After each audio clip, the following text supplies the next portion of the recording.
David here with Figboot on pens, back again with another fountain pen review. Over the last few years, the makers of lower-cost Chinese-made pens have really stepped up their game. A large number of them bear resemblances to pens from other prominent brands. Not so much that you would mistake them for their more expensive counterparts or something I would categorize as knockoffs, but you can certainly see the look that they were going for.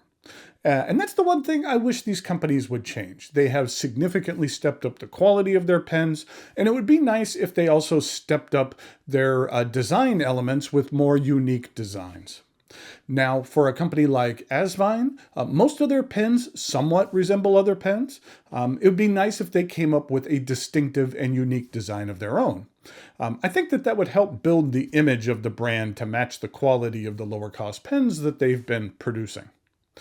I do have a pen from Asvine for you today. It's one of their more recent releases, and it is called the J16.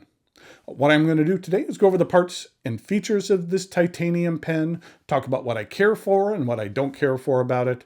I'll show some measurements, size comparisons, and provide a writing sample. Thanks go out to the good folks at Asvine for providing this pen for review. And in order to get a closer look at it, please join me over here at camera 2. The pen arrives in this box. Let me go ahead and get out this inside box. Kind of reminds me a bit of Twisby's packaging. Inside we have an instruction manual and user guide. And then we have a tool, which I will explain what is used for later. And then we have the pen. This is the Asvine J16. Now, this pen is reminiscent of a Montblanc 146. This is what that pen looks like. Like I mentioned, I think that this is definitely a pen that was inspired by the 146. It's supposed to kind of look like it, but there are enough differences that you can't say that it's a clone. Though I do wish that they would, like I mentioned up top, make some of their own pens. But you can see it's slightly longer. The band is a bit different, but they do still both have that distinctive clip on there that is kind of the Montblanc clip style. So I wish that they would get away from doing this type of pen, but it does look a little bit different. It kind of looks like a 146's cousin. But in regard to this pen, it is made from titanium. They do have another one that's in brushed titanium as well, but I do think the overall looks are rather sharp on here. Let's go ahead and take a look at the parts and features of this pen. The end of the cap is rounded, and then we do have that clip. It is a little bit on the stiff side, but it does accommodate a shirt pocket nicely. The cap angles up until about this point where it straightens out. And then here on the band, it does say Asvine, and then on the back, it says J16. I do kind of like that they put their model numbers on there. And then it has an angled step down that I would say is low or small until you reach the barrel, which is straight until about this portion, and then it tapers down in a torpedo fashion. And then we have the piston knob. And I do like that it has a decent length to it, and even though it's metal, I do find that I can grip it nicely. I'm not going to twist it because it's inked up right now, but I do find the mechanism to be nice on there. The cap twists off with about 1 3/4 rotation, and underneath we have a number 6 stainless steel nib. I believe this is a Yovo nib, which is nice to see on here. And I think that it kind of normalizes the performance a little bit as opposed to some of the Chinese-made nibs that you might see on some of these pens. And then there is the plastic feed. The section is metal. It is slightly angled, and it does resemble the Montblanc section, which has just a slight angled flare at the end and just angled up slightly. These are metal threads that I'd say on the medium to sharp range. And then it's hard to see right here because it is inked right now, but this is kind of an ink window that is tinted in black or gray. And then there is an angled step up to the remainder of the barrel. And then we have the rest of the barrel. I do find this section to be comfortable. It is a bit on the thicker side, which I enjoy. And even if my hands come in contact with these metal threads, I don't find them to impede my grip at all. And I think that that large ink window is nice. The cap does post, but I'm not fond of posting metal pens because then you have metal, even though there is like a little plastic sleeve here on the inside that you can see, that I'm not fond of posting metal pens just for in fear of getting scratches on there. This is a piston filler. As I mentioned before, I do find the piston filling mechanism to be smooth and to have a decent amount of ink capacity. Now, these pens are available on Amazon. First of all, the nibs are available in fine and medium and broad and extra fine as well. I'll put a link to where you can find them on Amazon in the links below.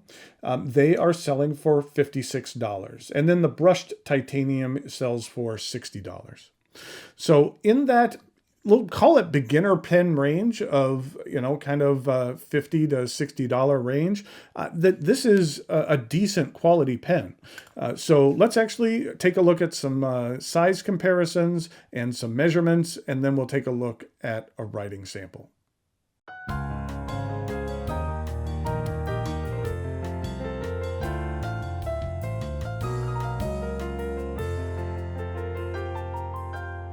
Here we go with some size comparisons for the Asvine J16. Oh, I mentioned that tool. You can see that it's branded Asvine. And this is a tool so that you can completely disassemble this piston mechanism if you wanted to completely disassemble this pen. But one thing I really appreciate this is it's a multi-tool. And that while this end here works on this Asvine, there's other brands that use these other sizes. And so it's kind of nice that they make it a multi-tool that you could use with other pens as opposed to something that you could only use with this one specific pen. But in regard to size comparisons, here it is again with that 149. You can see that it's a bit larger than that. Here it is with a Lamy All-Star. And then in regard to some other Asvine pens, here it is with a V16, which I think might have been the last one that I reviewed from them. And in regard to three more Asvine pens, this is the P36, and then we have the 169, and then we have the P80. And I think overall that they make some decent looking pens for very reasonable prices. In regard to some uncapped comparisons, here it is with the Montblanc 146 and the Lamy All-Star, and then finally the Asvine V126.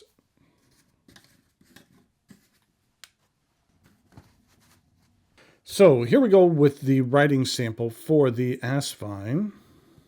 And this is the J16. And this is a broad stainless steel nib. And the ink I'm using today is one of my favorite inks, which is Cross Violet. This is what the ink looks like. I just think that the Cross Violet's a really underrated ink. It's a nice saturated purple. This is what it looks like with the Lamy Dark Lilac, which is the new Dark Lilac. You can see that has a heavy green sheen on it. This is the old Dark Lilac, which a little bit less of a sheen. And then here it is with the Montblanc's Beatles Psychedelic Purple, which isn't quite as saturated.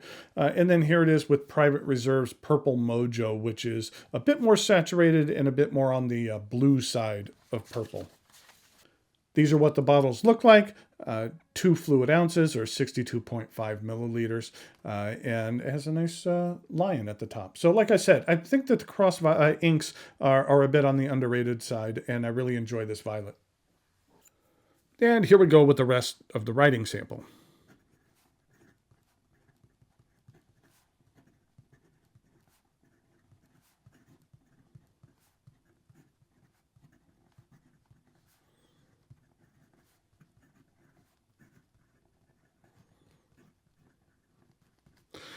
I do find this broad nib to be very nice. It is very smooth. I wouldn't necessarily categorize it as glassy smooth. You're not going to get a lot of line variation out of this, but it is very smooth.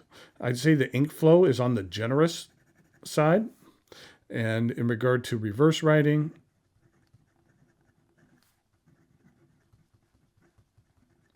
it's a bit on the hit and miss, but then in regard to some fast writing,